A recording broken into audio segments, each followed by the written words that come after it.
আসসালামু আলাইকুম এভরিওয়ান। আমার রান্নাঘরে আপনাদের সবাইকে ওয়েলকাম জানাই। তো আজকে আপনাদের জন্য একটা টমেটো দিয়ে মাছের ঝোলের রেসিপি নিয়ে এসেছি। তো এই রান্নাটা খেতে খুব সুন্দর হয় এবং খুব তাড়াতাড়িও রান্না হয়ে যায়। তো চলুন আপনাদের দেখিয়ে দিই রান্নাটা। তো তার জন্য আমি এখানে কয়েক পিস মাছ নিয়েছি। তো আমি এখানে দুজনের মতো নিয়েছি, আপনারা পরিমাণ বাড়িয়েও নিতে পারেন। তো এখানে মাছটার মধ্যে আমি পরিমাণ মতো লবণ, পরিমাণ মতো হলুদ গুঁড়ো আর পরিমাণ মতো লঙ্কা গুঁড়ো দিয়ে আমি ভালো মতো মাছটাকে মেখে নেব। তো এখানে আমার মাছটা ভালো মতো মশলা মাখানো হয়ে গিয়েছে। তো আমি গ্যাসে একটা ফ্রাই প্যান চাপিয়ে দিয়েছি। তের মধ্যে আমি পরিমাণ মতো সাদা তেল নিয়ে নিচ্ছি।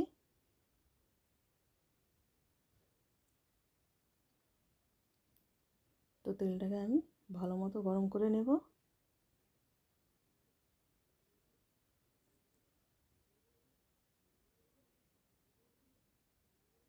তো এখানে আমার তেলটা ভালো মতো গরম হয়ে গিয়েছে।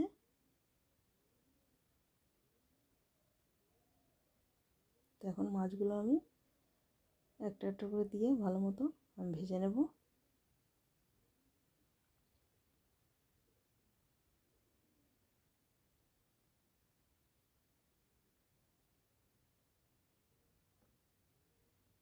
সেখানে মাছগুলো একটা একটা করে সব আমি দিয়ে দিয়েছি। তো এখন আমি ঢাকা দিয়ে ঢেকে দেবো। তো মাছটা আমার এক পিঠ লাল হয়ে গিয়েছে। তো আমি মাছগুলো একটা করে উল্টিয়ে দিচ্ছি হালকা হাতে।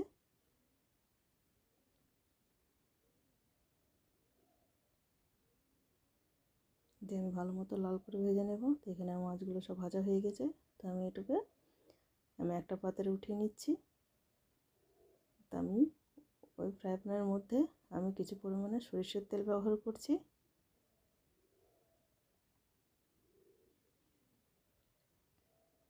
তো তেলটা আমি ভালো মতো গরম করে নেব।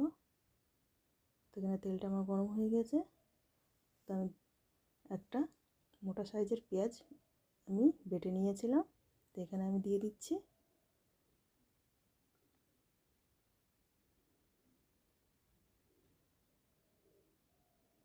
এখানে আমি কিছুটা রসুন বাটা দিচ্ছি।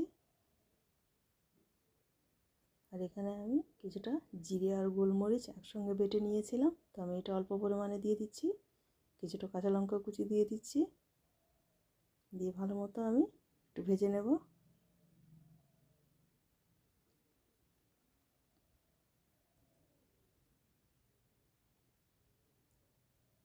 তো এখানে আমার ভালো মতো ভাজা হয়ে গিয়েছে। তো এখানে একটা মিডিয়াম সাইজের টমেটো কুচি আমি দিয়ে দেব।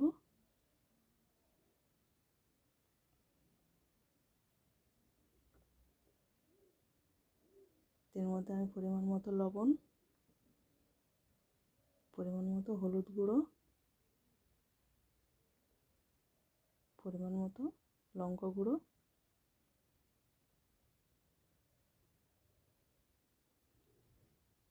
দিয়ে আমি ভালো মতো একটু ভেজে নেব মশলাটা। তো এখানে আমার মশলাটা ভালো মতো ভাজা হয়ে গিয়েছে। টমেটোটাও নরম হয়ে গিয়েছে।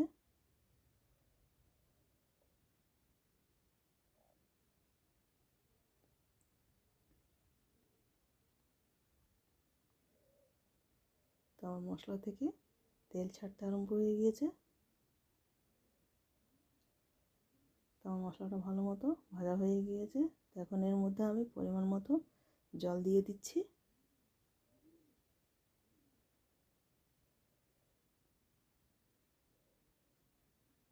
তো এই মশলার সঙ্গে জলটা ভালো মতো মিশিয়ে নেব। দিয়ে ঢাকা দিয়ে আমি জলটাকে ফুটতে দেবো আমি কিছুক্ষণ।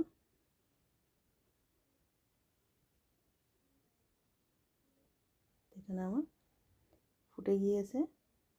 তো আমি যে মাছগুলো ভেজে রেখেছিলাম আমি এখন এর মধ্যে একটা একটা করে দিয়ে দিচ্ছি।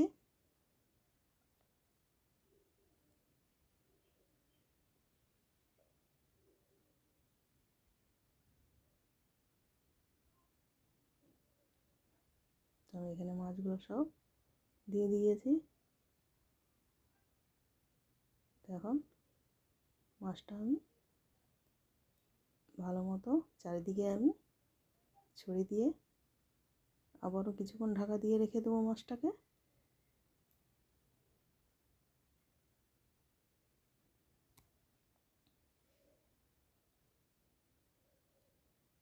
তো মাছটা আমার এক সাইড ভালো মতো ফুটে গিয়েছে। তো আমি এটাকে আবারও উল্টিয়ে দিচ্ছি একবার।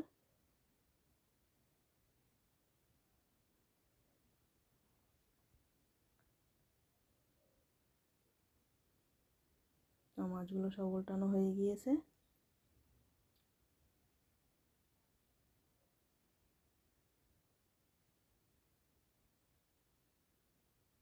তখন আবারও কিছুক্ষণ আমি ঢাকা দিয়ে রেখে দেবো হালকা আছে।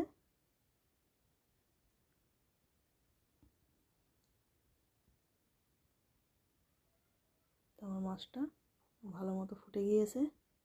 তো আমি কিছু ধনেপাতা কুচি রেখেছিলাম, তো এখন আমি এটা দিয়ে দিচ্ছি এর মধ্যে।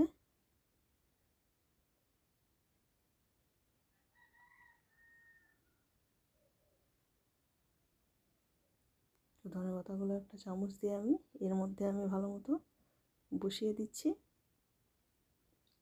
দিয়ে আবারও কিছুক্ষণ ঢাকা দিয়ে রেখে দেবো। তো এখানে আমার রান্নাটা কমপ্লিট হয়ে গিয়েছে। আমার রান্না যদি আপনাদের ভালো লেগে থাকে তো একটা লাইক, কমেন্ট, শেয়ার এবং সাবস্ক্রাইব করে দিবে, যেন আমি আপনাদের জন্য আবারও নতুন নতুন রান্নার রেসিপি নিয়ে আসতে পারি। তো এখানে আমার মাছটা কমপ্লিট হয়ে গেছে।